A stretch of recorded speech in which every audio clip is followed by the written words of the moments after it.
Oromoo gidduutti gaggeeffamaa jiru gidduu seentummaa gamtaa Afrikaan xumuramuu akka qabu gaafachuu.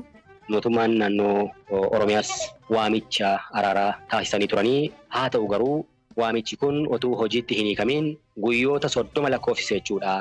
Keeniyaatti hiriirri mormii dursaan paartii mormituu Raayilaa Odingaa waaman gaggeeffamuun muddamni jabaan uumamuus gabaasa qabna. Odeeffannoo ispoortii fi akkasumas odeeffannoowwan gaggabaaboo Raayilaa Odingaa har'aa guutummaa biyyattiitti hiriira mormii waamanii jiru. Namoota hiriira mormiif daandiitti bahan irratti tarkaanfii poolisiin fudhate yoo xiqqaate lubbuun nama tokko magaalaa guddoo Keeniyaan Naayiroobiitti darbee jira. Kumaatamni mormii hoogganaan paartii mormituu Raayilaa Odingaa filannoon waliin dha'ameera jedhanii waaman kan irratti hirmaatanii jiru. Haaluma wal fakkaatuun Afrikaa Kibbaattis har'a hiriirri mormii mootummaa aangoorra jiru fonqolchuu kaayyeffate jedhamee waamameera. Kan hordofuun mootummaan qaamolee nageenyaa kumaatamaan lakkaa'aman misoomawwan bu'uuraa akka tiksaniif jedhee bobbaasee jira. Waayilikoo Asilii Galgaloo dhimmoota mormii biyya Keeniyaatti gaggeeffamanii fi Afrikaa Kibbaarratti odeeffannoo bal'aa nu biraan geessi. Haalaaleen Keeniyaan irraa waan ajaa'ibaatu taasifame keessattuu naannolee bulchaan paartii mormitoota yookiin durtaanii paartii mormitoota Raayilaa Odingaan itti guddoo beekamu lafa akka Kisumu fa'aa keessatti naannolee Naayiroobii akka Kibraa fi Magaree fa'aa keessatti miidhaa guddootu gaggeeffame. Namni lubbuun dabreellee ni jira. Mormiin kun maaliif waamame Asilii? Asiin dura akkuma beekamu filannoon booda Raayilaa Odingaan filannoon kun hin hatamee sagaleen keenya jala hatamee jechaa ture. Mormiin mana murtii olaanaa geeffamee achiin booda manni murtii akka Ruutoon dabree mirkaneesse. Garuu inni hin fudhanne. Mormiin akka gaggeeffamu labsee ture. Garuu in ture amma arra jalqabe. Yoo tokko dinagdeen biyyattii kufaa jira qaala'insa jireenyaa biyya kana mudatee jiru infleeshinii kana tasgabbeessuu hin dandeenye ka jedhu sababa guddaa akka ta'e himaa ture. Sababni isaa guddaan dinagdeen kun dhiyeenuun kan isa dabalame sababni isaa guddaan filannoo na jala hatamee jedhe. Koomishiniin filannoo biyyatti walaabaa miti.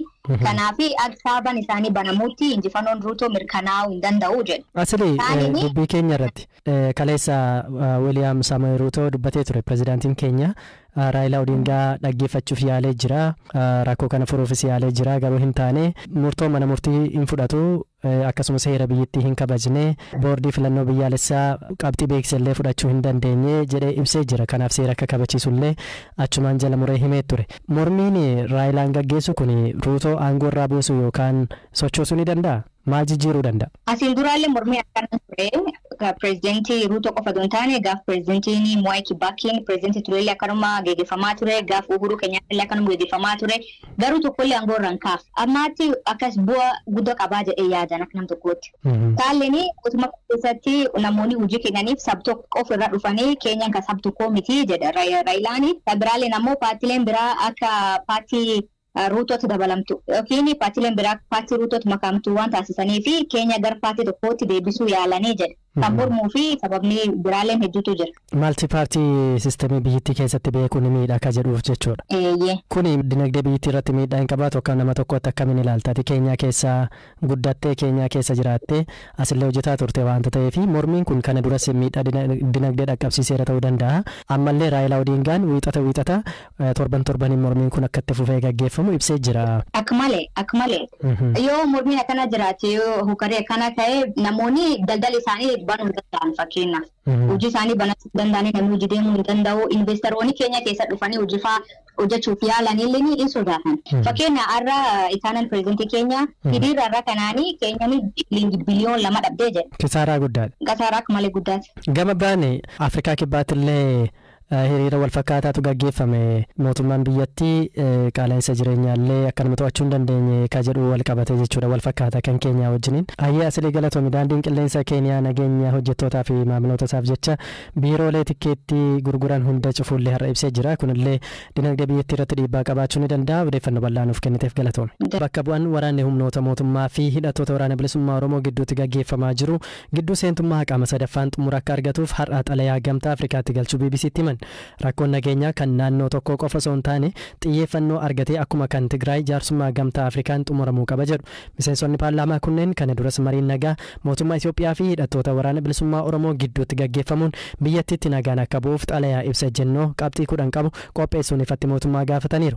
Gargaaraa Piroofeesar Buzaayyoo Daggafaa qabiyyeen xalayaa gamtaa Afrikaatti amma geessan mootummaa bakka bu'uun marii kanarratti osoo hirmaatanii gaariidha kan jedhan nama 8 filachuu himu. Haalli rakkoo nageenyaa Oromiyaa keessa jiru kun baay'ee waan nu gaddisiiseef kanaan duras xalayaa galchinee hooggantoota olaanoo wajjin irratti mari'annee turre mootummaan naannoo Oromiyaas waamicha araaraa taasisanii turanii kuni waan nama gammachiisudha. Uummata keenya keessattis gammachuu guddaa uumee haa ta'u garuu waamichi kun otuu hojiitti hin hiikamiin guyyoota 30 lakkoofsise jechuudha. Dhimmi kun yoo hojiitti hin hiikamne abdiin uummataa kun deebi'ee gadda keessa galaa rakkinni kana caalu ni uumama jennee xalayaa barreessinee mana maree bakka bu'oota uummataaf paartii badhaadhinaa waajjira muummichaaf akkasumas addatti immoo gamtaa Afrikaaf xalayaa barreessineetu waan hafetu jira. Maaltu hafee waamichi tokko taasifamee booda tokko gamni lamaanuu fedha qabaachuu kan jedhu gama lamaaniinuu mul'ateera.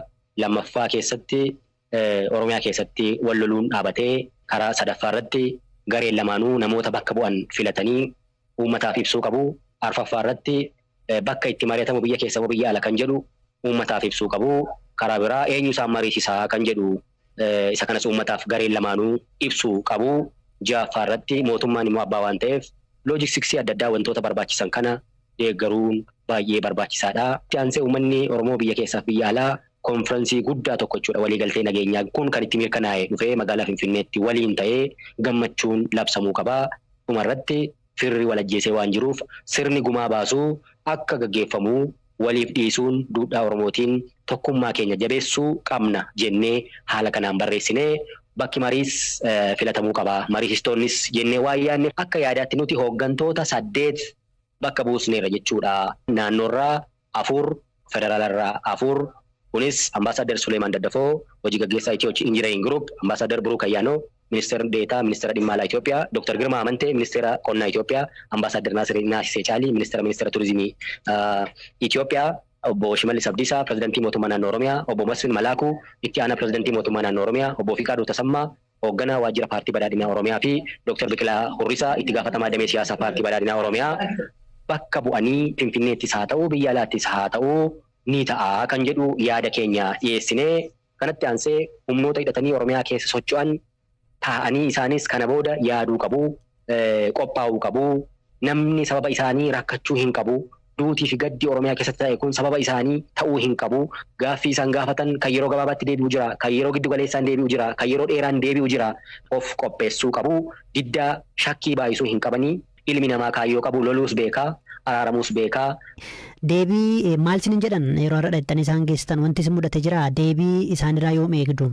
Nuti akka bakka bu'aa uummataatti rakkina jiru ibsina. Isaan immoo taa'anii namni tokko qofaan waan hin murteessinee fi xalaa kanas har'a galchine waan ta'eef maaltu itti aana kan jedhu taa'amee mari'atama jechuudha. Dhimmi kun dhimma Oromoo qofa miti, dhimma Itoophiyaa guutuuti, dhimma gaanfa Afrikaati.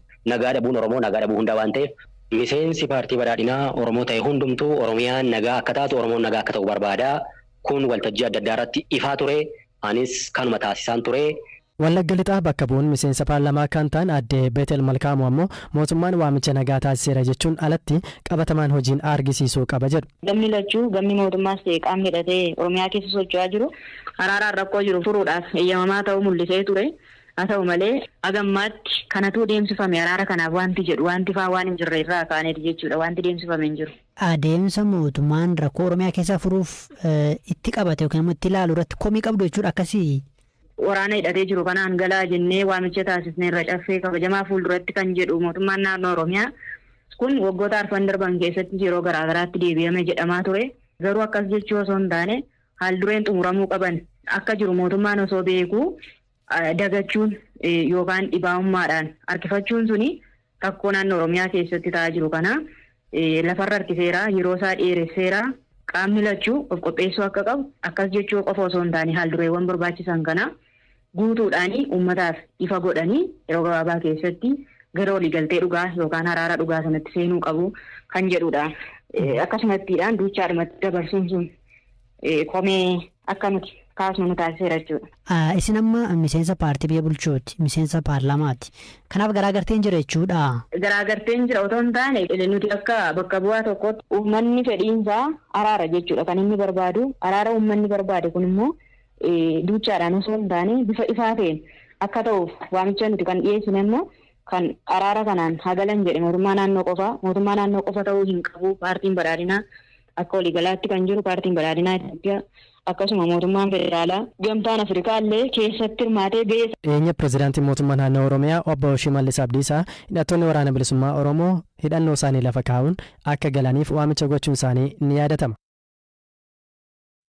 Maalaawitti weerarri koleeraa ka'uun lubbuun namoota hedduu gaageera. Dhiyeenya kana immoo bubbee rooba cimaa makatee lubbuun namoota darbuun biyyattiin gara kibbaatti labsii yeroo muddamaa labsiteetti.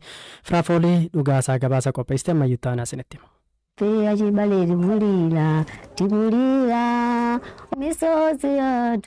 Emiliin maatii ishee sababa koleeraan du'aniif faaruutiin gadda ishee ibsatti. Gadda ofiin keessa jirtu dabalatee amma Emiliin ijoollee obboleessa ishee dhibee kanaan lubbuun isaanii darbeef itti gaafatamtuu taateetti. Koleeraan baay'ee nu miidheera. Keessumaa maatii koo. Miseensota maatii koo 3 sababa dhibee kanaan dhabeera. Tatamsa'inni koleeraa kun namoota ciccimoo maatii kanaaf utubaa ta'an nu jalaa fudhateera. Koleeraan dhibee nyaataa fi bishaan faalaman irraa dhufuu yoo ta'u, baakteeriyaan dhibee kana fidu ammoo waqtii roobaatti hedduu wal hora. Namoota dhibee kanaan miidhaman wallaanuuf wiirtuun xiqqaan tokko dunkaana fayyadamuun dhaabbata fayyaa addunyaa waliin ta'uun hundeeffameera. Adam obboleettii isaa dhibee kanaan hubamte wal'aansaaf guyyaa tokko dura wiirtuu seente bira dhufeera. Obboleettiin isaa akkamiin dhibee kanaan hubamte gaaffii jedhuuf Adam waa yaadu BBC'tti hime. Rakkoon bishaanii naannoo keenya jiru baay'ee guddaadha. Kanatu rakkoo uume jennee yaadna. Bishaan nuti dhugaatiif fayyadamnu harki caalaan isaa qulqullina hin qabu. Qondaaltonni fayyaa BBC'n haasofsiise dhibee koleeraa ittisuuf qulqullina naannoo eeguun itti gaafatamummaan nama dhuunfaarra akka jiru himu. Ta'us naannolee jiraatota walitti heddumatan qaban kan akka Kaawomaa keessatti hanqina dhiyeessii bishaan qulqulluu bakka jirutti qulqullina dhuunfaa eeguun qofti dhibee kana ittisuu irratti jijjiirama guddaa hin fidu. Bakka kanatti dubartoonni bishaan bullaa qulqullina hin qabne keessaa waraabbatu. Kunis ta'u boolli bishaanii kun hawaasa kanaaf madda bishaanii jireenyaaf isaan barbaachisudha. Ministeerri fayyaa biyyattii Dr. Charles Mwansambo mootummaan waan hunda gochuu hin danda'u jechuun BBC'tti himaniiru. There's a limit to what government can offer. Wanti mootummaan dhiyeessuu danda'u wanta murtaa'aa ta'edha. Itti gaafatamummaa lammiilee irra jirus ilaaluu qabna. Sababiin isaa tatamsa'ina dhibee kanaa dhaabuuf hundi keenya gahee qabna. Obomboleettiin Fireedii biyyattiitti dhaqqabuun isaa ammoo karooraa fi abdii mootummaan dhibee koleeraa dhuma jedhanaatti balleessuuf kaawwate ture rakkoo irra buuseera.